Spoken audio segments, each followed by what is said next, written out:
Hello guys, how are you all? Welcome to my YouTube channel Teaching Classes. Today we are starting with Emerging Banking and Services BCom Honors. Um, as we know that this subject is very important from their exam point of view. जैसे कि हम जानते हैं कि अब ये जो subject है ये हमारे पेपर में आने वाला है ना, क्योंकि हमने थर्ड सेमेस्टर में बहुत से बच्चों ने सब्जेक्ट को चुना होगा क्योंकि हमारे पास दो ही चॉइसेस थी. We have only given two choices, economics and that BBFIA, right. So अब दोनों में से जिसने भी ये सब्जेक्ट, जिसने BBFIA चुना होगा फर्स्ट सेमेस्टर सेकंड में, तो उसको थर्ड सेमेस्टर में ऑटोमेटिकली ये इमर्जिंग बैंकिंग एंड सर्विसेज मिला होगा, राइट. और जिसने इकोनॉमिक्स चुना होगा, ऑल्दो वी नो कि हमें कोई भी चॉइसेस इस वाले में नहीं मिलती है, तो हमें ही BBFIA ना मिलके इकोनॉमिक्स मिला होगा, राइट. तो जिन भी स्टूडेंट्स को भी इमर्जिंग बैंकिंग एंड सर्विसेज मिला हुआ है, कोई भी स्टडी मटेरियल अभी भी आपके पास नहीं है या फिर आपने अभी तक नोट्स नहीं बनाए या फिर नहीं पढ़े हैं, तो कोई बात नहीं, इसमें चिंता करने की कोई जरूरत नहीं है क्योंकि ये सब्जेक्ट इतना भी टफ नहीं है. ठीक है, जितना हम कॉमर्स में पढ़ते हुए आए हैं बेसिकली सारे कॉन्सेप्ट्स हमारे उधर से ही कंप्लीट या हमारे क्लियर हो जाएंगे. तो आज हम उधर से थोड़ा बहुत लेकर और थोड़ा अपने पॉइंट ऑफ व्यू शेयर करते हुए हम इस सब्जेक्ट को कंप्लीट करेंगे. ठीक है, और मे बी मैं कोशिश करूंगी कि मेरी एक या दो ही वीडियो में ये पूरा सब्जेक्ट क्लियर हो जाए, कंप्लीट हो जाए, क्योंकि इतना बड़ा चैप्टर भी नहीं है. और हम सिर्फ आज इस वीडियो में पॉइंट ऑफ व्यू अपने कुछ क्लियर करेंगे, कुछ यहाँ पे कुछ मिथ्स इस चैप्टर से, सब्जेक्ट से रिलेटेड है, वो हम यहाँ पे क्लियर करेंगे. साथ ही साथ यहाँ पर हम जो इसका ओवरव्यू है इस पूरे सब्जेक्ट का वो देखेंगे कि सब्जेक्ट में है क्या. आपको देख के पता लग जाएगा कि जो टॉपिक्स, जो कॉन्सेप्ट्स है, we all know each already, right. So हम यहाँ पे स्टार्ट करने वाले हैं. Examples, right. Emerging banking services. So banking हम ना अपने रियल लाइफ में हम देखते हैं ना, बैंक ज्यादा से ज्यादा आप लोग कभी ना कभी तो बैंक गए होंगे, है ना. कभी भी अपनी जिंदगी में जब छोटे होंगे या अब तो आपका काम भी पड़ता हो तो बैंक तो जरूर गए हो, है ना.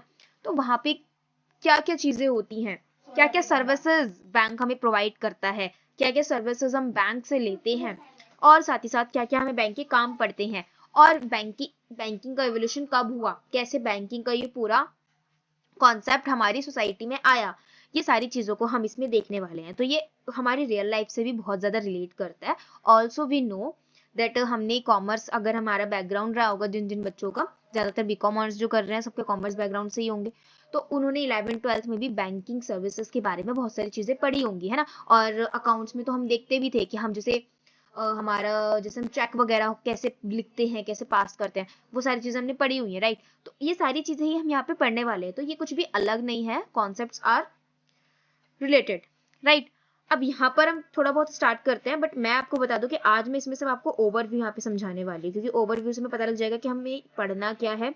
फिर बेसिकली हम यहाँ पर सिर्फ ओवरव्यू देखने से काम नहीं चलेगा हमारा, तो हमें ओवरव्यू देखने के बाद इस पूरे सब्जेक्ट का थोड़ा थोड़ा हम यहाँ पे ब्रीफ भी कवर करेंगे. ऐसे करके हमारा पूरा सब्जेक्ट क्लियर हो जाएगा. तो आज हम ओवरव्यू करेंगे और नेक्स्ट वाली वीडियो में ब्रीफ में करेंगे और हमारा पूरा सब्जेक्ट कंप्लीट हो जाएगा.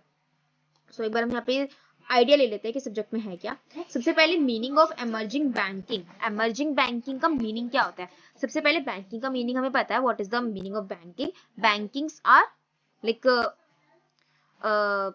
लैंड और where we lend our money, also where we borrow, और where we like save our money, right. So banking से हम थोड़ा बहुत रिलेट करते हैं, but what is the meaning of emerging? Emerging banking refers to modern innovative banking practices developed due to technology advancement, financial liberalization, digital transformation और changing customer needs.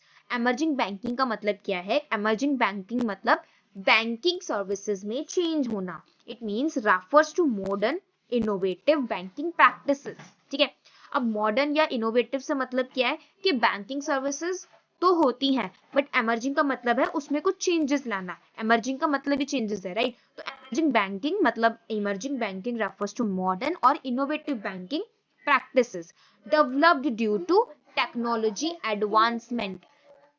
Technology में advance लाने के लिए, फाइनेंशियल लिबरलाइजेशन करने के लिए, digital transformation मतलब अब जैसे कि हम जानते हैं पहले हमें बैंक, कोई भी चीज होती तो हमें बैंक में जाना पड़ता था, बट हमें बैंक में जाने की जरूरत नहीं है. अब हम ऑनलाइन पेमेंट के थ्रू या फिर बैंक की जो भी हमारी सर्विसेज हमने ली हैं उसको हम अपने फोन से ही आजकल चेक कर लेते हैं उनके एप्स के through, right.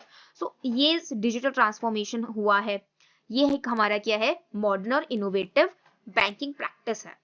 Also changing customer needs को चेंज करना, पहले कस्टमर की नीड क्या थी और अब क्या है, इसमें बहुत बड़ा चेंज आया है। It goes beyond traditional banking and focus on speed, convenience and customer centric services। मतलब traditional banking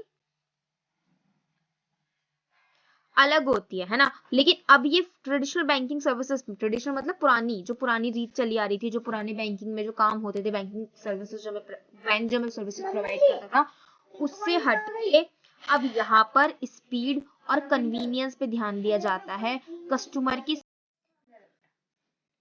now next concept was evolution of banking. मतलब बैंकिंग आया कहाँ से, बैंकिंग का कॉन्सेप्ट कहाँ से इमर्ज हुआ।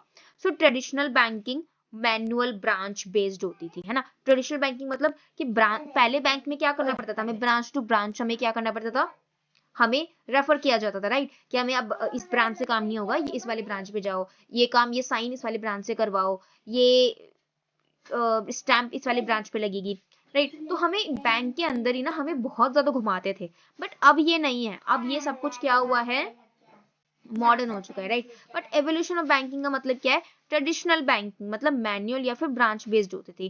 कोर बैंकिंग मतलब सेंट्रलाइज सिस्टम होता था, मतलब एक बैंक का पूरा एक सेंटर होता था, है ना।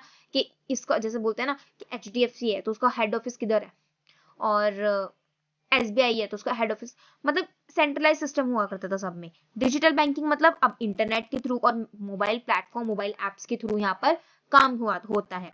फाइनटेक इरा, AI, ब्लॉकचेन, डिजिटल पेमेंट्स, तो यहाँ पर ये सारी चीजें क्या है, फिनटेक का मतलब क्या है, टेक का मतलब क्या होता है, टेक्नोलॉजी से रिलेटेड, राइट। अब ये इरा का मतलब क्या है कि ये एडवांसमेंट, ये इरा जनरेट हो चुकी है, ये एडवांसमेंट, ये मॉडर्नाइजेशन आ चुका है सोसाइटी में, right. Then types of emerging banking मतलब अब यहाँ पे टाइप्स क्या क्या है इसके, है ना। तो सबसे पहले डिजिटल बैंकिंग आता है। डिजिटल बैंकिंग में हमें पता है banking services which is done by digital platforms, right। this is called digital banking। मतलब सर्विसेज हमें जो मिल रही है बैंकिंग की वो डिजिटल प्लेटफॉर्म से मिल रही है, like apps, through the apps और through the websites of banks, sorry, through the websites of banks like HDFC, SBI, etc. So they are all converted their services through the traditional method to modern method or advanced technology. Now, second concept is no physical branch required। as we know that अगर हमारे पास app है तो हमें bank में जाने की जरूरत ही नहीं है, हम घर पे बैठे अपना काम कर सकते हैं, है ना। कि अगर हमें कोई भी जैसे हमें एंट्री चेक करनी है, या फिर जैसे पहले होता था कि हमें पहले पासबुक में अगर हमने कुछ पैसे निकाले, अगर हमने बैंक में कुछ पैसे जमा करे तो हमें अपनी पासबुक में क्या करना होगा, एंट्री करवानी होगी। लेकिन अब वो एंट्री भी करवाने की जरूरत नहीं है, हमारा डिजिटली वो हमारी पासबुक में हमें रिकॉर्ड मेंशन करने की जरूरत नहीं है, वो डिजिटली क्या होगा, हमारे अकाउंट में रेफर मतलब लिख दिया जाएगा, कर दिया जाएगा रेफर, है ना। तो अब हम घर बैठे हुए हम चेक कर सकते हैं कि हमारी रिकॉर्ड मेंशन है या नहीं, राइट। तो ये एक फिजिकल ब्रांच की हमें जरूरत नहीं है, तो ये एक मॉडर्नाइजेशन का टाइप है। नाउ एग्जांपल्स क्या क्या हो सकते हैं, ऑनलाइन अकाउंट ओपनिंग हो सकता है। ऑनलाइन अकाउंट ओपनिंग का मतलब कि हम ऑनलाइन ही अपना अकाउंट ओपन कर सकते हैं, अब हम बैंक में जाने की, आधार कार्ड देने की और फोटो देने की जरूरत नहीं है, online it can be possible, right. क्योंकि हमारे पास डिजिटल सिग्नेचर का ऑप्शन मिल जाता है। देन उसके बाद हमें अपने पास पासपोर्ट जो कि डिजिटलाइज हम यूज कर सकते हैं, डिजिटलाइज हम बना सकते हैं, वो हमें मिल जाता है, राइट। और डिजिटल KYC भी हो सकती है। KYC पहले बैंक में जाकर ही होती थी, बहुत सारे डॉक्यूमेंट्स लगते थे, Aadhaar card, PAN card etcetera, but they are not they are not need ही नहीं है, मतलब, है ना। तो यही हो गया। उसके बाद ऑनलाइन लोन मतलब कि लोन के लिए हमें धक्के खाने की जरूरत नहीं है। ऑनलाइन लोन का मतलब होता है कि आप डिजिटल प्लेटफॉर्म के थ्रू और एप्स के through you can get your loan by documents, digitalized documents, right। तो ये सारी चीजें हैं। देन उसके बाद B, banking, mobile banking. Mobile banking like banking services through platforms of banks and apps of banks, right? Banking via smartphone apps available 24/7. So it is basically, it is a very good opportunity to all of them who are busy in their personal lives, right?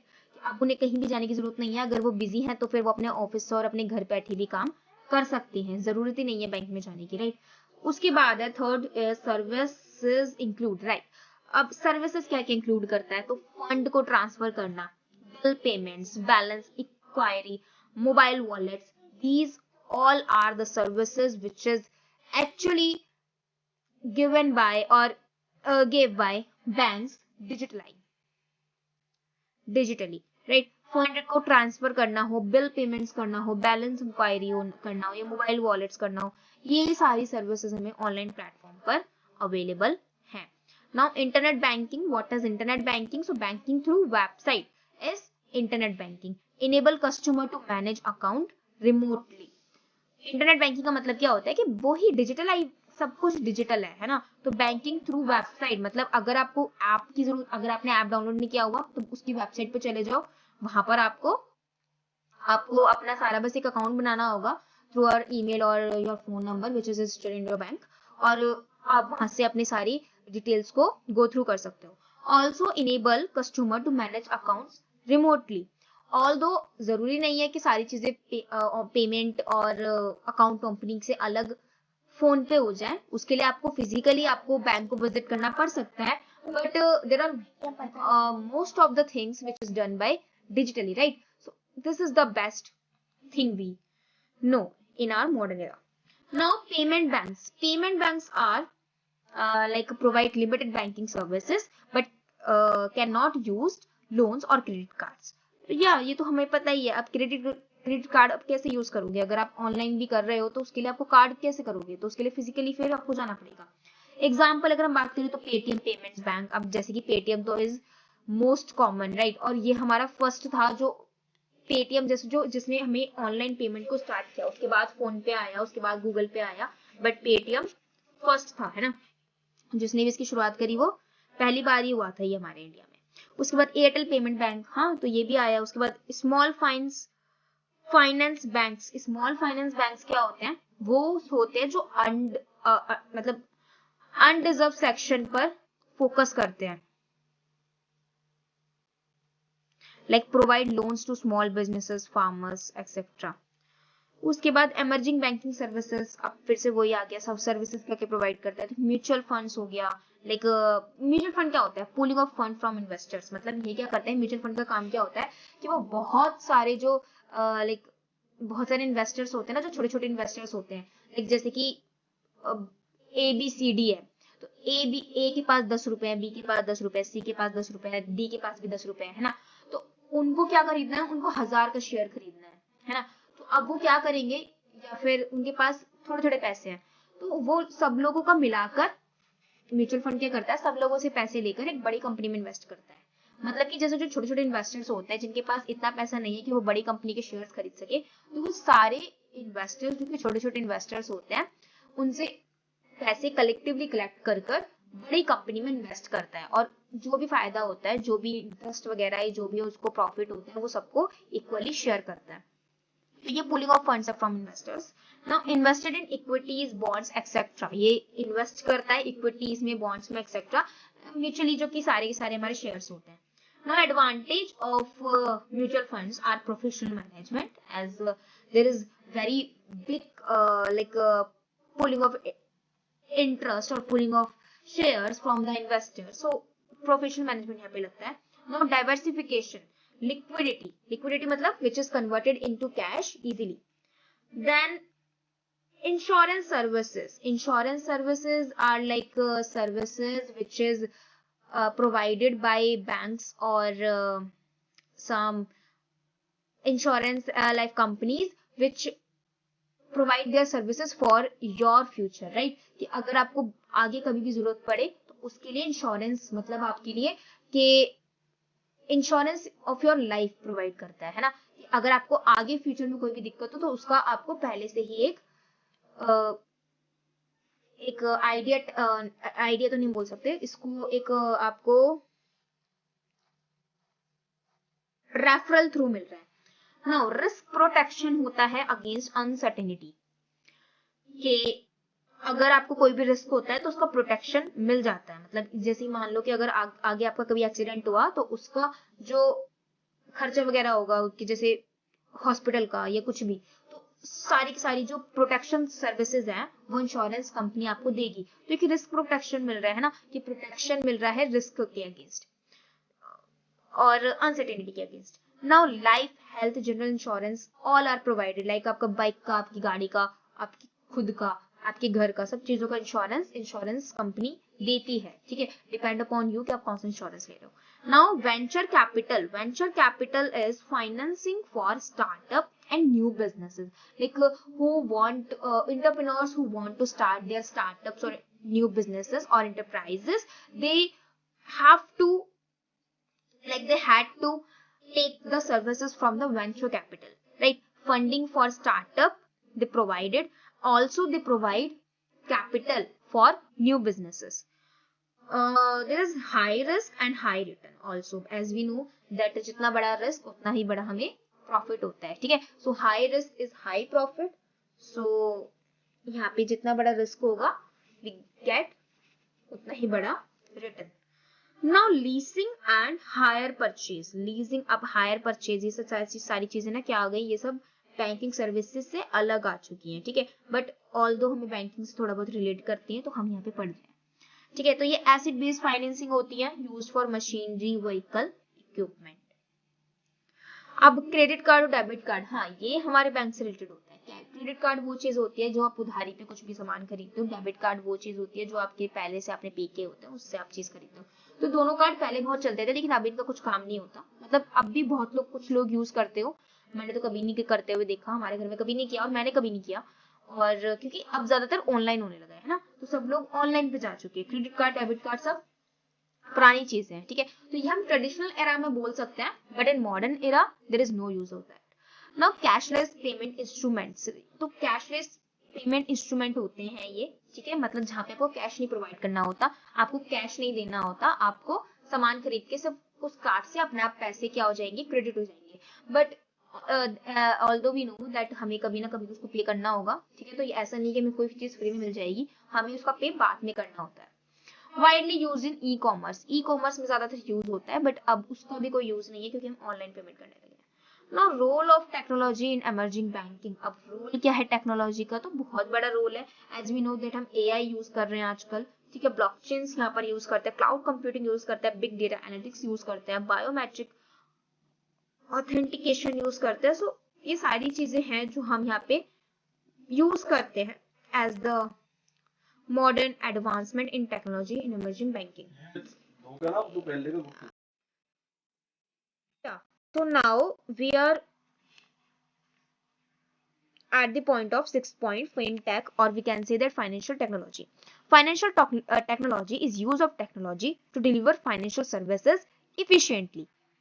As we know that in our previous topics, although we are like talking about financial technology or financial services or technology advancement of like AI or modern era, and also we are talking about modernization in banking services. Now we are with financial technology. So what it means? It means that we are using financial services with technology effectively. As we know that financial services using technology is efficiently better than in the technology era which we are using as modernization services. So these are far better than that of era, right? So as of we are using financial services with technology, it is important to us to know that there are very apps, there are various apps, also there are various websites which modernize that work effectively and efficiently, right? There are some of examples like Google Pay, Phone Pay, Paytm. So robo advisors that I robo advisors that are newly added, but I didn't know about that. But yeah, Google Pay, Phone Pay, Paytm, we used to it very well, right? Now, benefits of emerging banking. So emerging banking की benefits क्या क्या है? तो सबसे पहले तो convenience है ना, मतलब it is convenient, as we know that there are various benefits. So it is actually convenient to using emerging banking or to using advancement in banking. Okay, so uh, all the changes, all the advancement, all the modernizing in banking services is actually convenient and reliable to use. Also, that is faster transaction, as we need that in life of in our busy life, there is no much time we left, or we have to just like just do transactions with physically we are using like notes, paper notes, coins, etc. So in our modern or in our busy life, there is that provide faster transaction, financial inclusion, convenient, reliable methods that actually we are need, right? Now, financial inclusion, cost reduction, transparency, these all are the benefits which emerging banking gave us. Right now, also there are some challenges in emerging banking like cyber security risk, digital illiteracy, data privacy issues and technical failures. Okay, cyber security risk क्या होता है, जैसे कि हम जैसे कि होते रहते हैं कि बैंक में हमने बैंक से कोई भी मैसेज आया और बोला कि ओटीपी दो, और हमने ओटीपी दे दिया, this is cyber security risk. Digital illiteracy का मतलब होता है कि आपको पता ही नहीं है, जैसे कि बहुत लोग अभी भी होते हैं जिनको पेमेंट करना नहीं होता ऑनलाइन, या जिनको पेटीएम चलाना नहीं आता. तो डिजिटल इलिटरेसी का मतलब होता है कि आपके पास आपको उस चीज की नॉलेज ही नहीं है और आप उस चीज को कर रहे हो. जैसे कि जो ओल्ड लोग होते हैं, जो बुजुर्ग लोग होते हैं, उनको फोन चलाना नहीं आता या उनको पेटीएम वगैरह यूज करना नहीं आता, उनके पास कोई भी बैंक से मैसेज आता है कि आप ओटीपी वगैरह दो, तो वो लोग ओटीपी दे देते हैं, है ना. तो ये डिजिटल इलिटरेसी का मतलब होता है कि आपको डिजिटलाइजेशन, जो डिजिटली जो चीजें, जो थिंग्स अभी अवेलेबल हैं, उन चीजों के बारे में आपको पता ही ना हो. नेक्स्ट आता है data privacy issue. Data privacy issue is not actually personal, it is related to your bank accounts. Like data privacy सिर्फ हमारी पर्सनल चीजों के लिए नहीं होती, ये हमारे डेटा, हमारे अकाउंट्स और हमारे ओटीपी वगैरह इन सब चीजों के लिए भी होती है, मतलब हमारे अकाउंट से रिलेटेड भी होती है. तो डेटा प्राइवेसी इशू मतलब कि आपकी कोई भी प्राइवेट डेटा, लाइक आपकी बैंक से और आपके अकाउंट से रिलेटेड, अगर उससे कोई रिलेटेड इशू है तो वो यहाँ पर कवर होता है. तो ये सारे चैलेंजेस है ना. उसके बाद टेक्निकल फेलियर्स होते हैं, जैसे कि आप कभी भी ऑनलाइन पेमेंट कर रहे हो और ऑनलाइन पेमेंट होती नहीं है क्योंकि नेटवर्क इशू है ना, और टेक्निकल फेलियर कोई भी है तो उस वजह से. देन फाइनेंशियल इंक्लूजन क्या होता है? फाइनेंशियल इंक्लूजन मतलब providing banking services to unbanked population. मतलब वहां पर बैंकिंग सर्विसेज प्रोवाइड कर रहे हो जहाँ पे बैंक ही नहीं है. तो ये भी चीज है, बट हाँ अब ऐसा कहीं भी नहीं है, रूरल एरिया में भी बैंक्स प्रोवाइडेड है. बट अगर कोई भी ऐसी चीज है, तो अगर कोई भी ऐसा एरिया है that where there is no banking services provided, तो वहां पर हम एक फाइनेंशियल इंक्लूजन निकाल सकते हैं. नाउ प्रमोटेड थ्रू जनधन योजना, मोबाइल बैंकिंग, आधार बेस्ड सर्विसेज, ये सारी चीजें के थ्रू पहुंच ही चुका है. ऑल्दो सबके पास मोबाइल होता है आजकल, सबके पास टच स्क्रीन फोन है, तो उसके जरिए भी सबके पास पहुंच ही चुका है ये सारी चीजें की वजह से. बट मे बी अगर किसी को इस चीज के बारे में ना पता हो या कहीं पर ना हो, तो ये एक बड़ा इंक्लूजन हमारे सामने निकल कर आता है. नेक्स्ट कंक्लूजन पर हम पहुंच चुके हैं. So guys, we are with our conclusion of that subject. हमने सारी चीजें कवर कर ली हैं, और अगर हमने ओवरव्यू कंप्लीट किया है तो एक ही वीडियो में सारा ओवरव्यू भी कंप्लीट हो चुका है. अब हम अपने कंक्लूजन पर पहुंच चुके हैं. तो ये बड़ी अचीवमेंट है कि हमारा इतना बड़ा सब्जेक्ट हमने इतनी जल्दी कवर किया. नाउ आप कंक्लूजन थोड़ा बहुत देख लेते हैं क्योंकि फिर हमें ब्रीफ में भी इस पूरे सब्जेक्ट को कवर करना है. So emerging banking and financial services are transforming financial system by making it more accessible, efficient and customer friendly. Technology is backbone of this transformation. So yeah, technology is actually backbone of this transformation, because from the traditional era we're going to the modern era where advancement of technology, whereas payment through online system, whereas apps and websites are available. So this is the biggest change we can all see from the traditional to the modern, right? So emerging banking and financial services are actually transforming their services to actual real world. That was it. That was it for today's video, and that was it for first part. Now second part में इसका brief सारा concepts यहाँ पे आ जाएंगे. तो अगर आपको ये वीडियो अच्छी लगी हो तो please like my channel, subscribe my channel, also share with your friends and your like known person who actually have that subject, but there is no study material or there is no notes provided by university or our curriculum also. So that was the main thing, and that was the main like help I can do for you. So yeah, thank you.